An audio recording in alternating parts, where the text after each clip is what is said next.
Ahora, los agudos e inconfundibles comentarios de Julio E. Suárez, Pelo Duro. Buenas noches, amigos. De cuando en doloroso cuando, generalmente cuando más distraídos estamos en la relativa y a veces dichosa normalidad de estos tiempos, nos espera una muerte a la vuelta de la esquina de nuestro descuido. Cercano a la... Y por eso te decía que lo grande de Pelo Duro no era solamente él, esa personalidad tremenda, ese humorista maravilloso, esa cosa que yo siempre digo que un humorista no es un título que no te podés poner a ti mismo, sino que te lo tienen que poner los demás, como una especie de apodo, ¿verdad?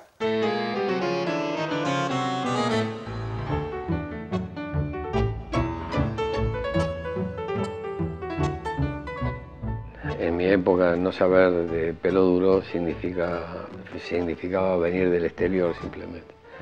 Pelo Duro era una institución y era una de las cosas más frescas, más ingeniosas, más agudas, que fue la sonrisa durante la Guerra Civil Española y durante el periodo de la Segunda Guerra Mundial. Las caricaturas de Pelo eran emblemáticas, era la síntesis política, con humor, con ternura, con incisión.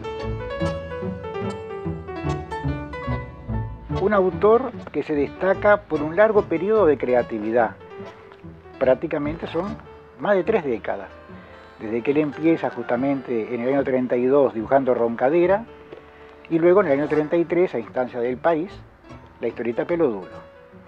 Julio Suárez es justamente su dibujante, que luego, por alguna razón, se le va a conocer como Pelo Duro por ser esta su creación máxima. Hay 3 etapas muy conocidas y una etapa menos conocida. Y luego, digamos que hay una quinta etapa, en cierta forma, que es quizás el canto del cisne y su muerte, ¿verdad?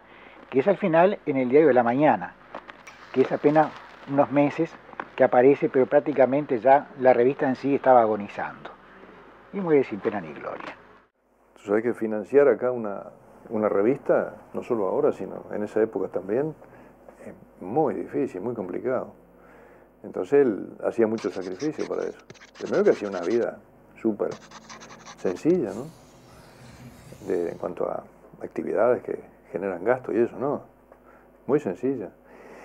Y bueno, no conocí por dentro el financiamiento o qué recursos contaba, pero se notaba así que implicaba sacrificios en su vida, claro. Tenía una cantidad de talentos enormes, ahí escribiendo, Carlos María Gutiérrez, Benedetti, estaba Blanquito como dibujante, Alberto Monteagudo, estaba Horacio Arturo Ferrer, que tenía una columna medio tanguera, estaba Denry Torres, otro pintor, estaba Novoa, que era un gran pintor y escenógrafo.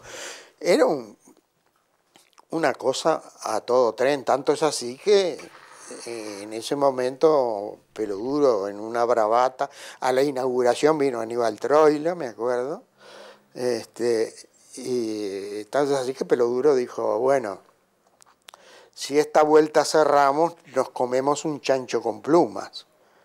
Eso fue en enero. Y en agosto, en el número de agosto, estábamos comiéndonos el chancho con plumas y esa era la tapa de la revista, ¿no?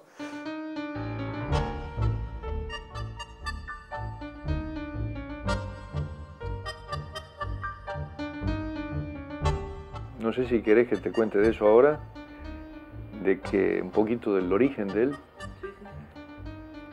Él nació en Salto, es una persona muy querida allá.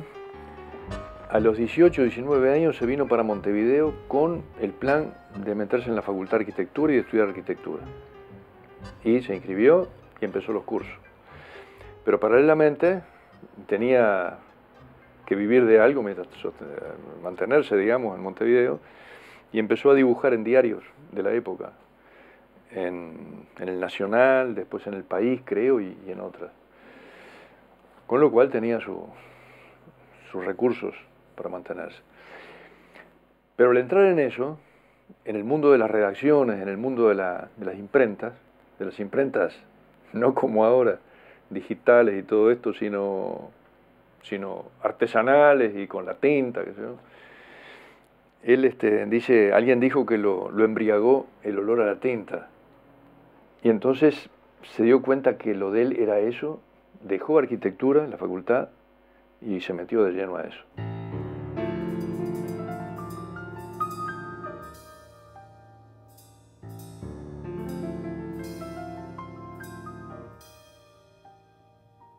Peloduro se había ido a vivir a lo que él llamaba la redacción de la revista.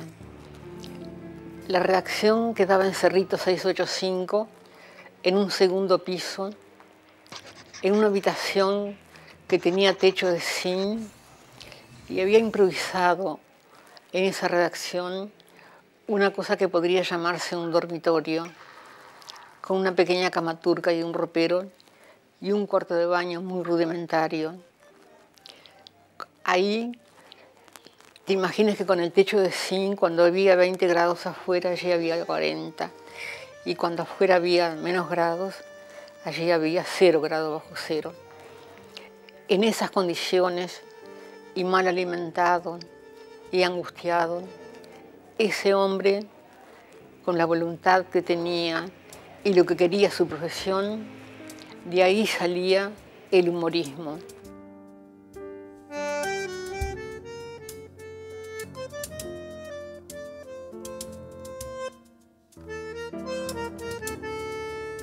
Y él hacía una vida muy dedicado al periodismo y a través de eso a la calle, a los personajes de la calle, ¿verdad? Era un hombre que le gustaba muchísimo el tango, el candombe, y le gustaba muchísimo lo que ahora no hay, que es la buena costumbre que tenía en esa época la gente, hombres y mujeres, de la reunión en los cafés, en los boliches, pero no para irse a mamar o para ir a comer, sino en la conversación, las charlas de café. En aquella época las primeras canciones que uno aprendía tenían que ver con el ejército del Ebro y ahí Carmela, entonces había una conjunción generacional.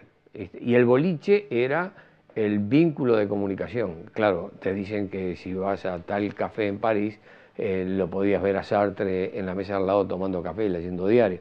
Esas reuniones naturales, que vos ibas al Tupí o al Sorocabana, yo qué sé qué, y te sentabas en una mesa donde tenías los grandes que estaban hablando. Ahí estaba hablando Mario Benedetti, Onetti, Galeano tenía pantalón corto, Peloduro, El Tape, digamos, José Bergamín, Maggi, Maneco Flores. Entonces los tenías ahí, era como si los tuvieras en el patio de tu casa, ¿viste? Yo lo conocí ahí bebiendo con amigos y después, tiempo después, ya fuimos compañeros en Marcha, porque yo era secretario de redacción y él hacía la última página. Y entonces nos vimos muchas veces, yo lo visitaba mucho en la casa y él me contaba historias para mí entrañables, dignas de ser guardadas, recogidas y convidadas, sobre el Montevideo de aquellos años que yo no había conocido solo la colita nomás, que era un Montevideo muy entrañable, que se reflejaba bien en el humor de esa revista Peloduro, fundada por Suárez, por Pelo y por sus amigos,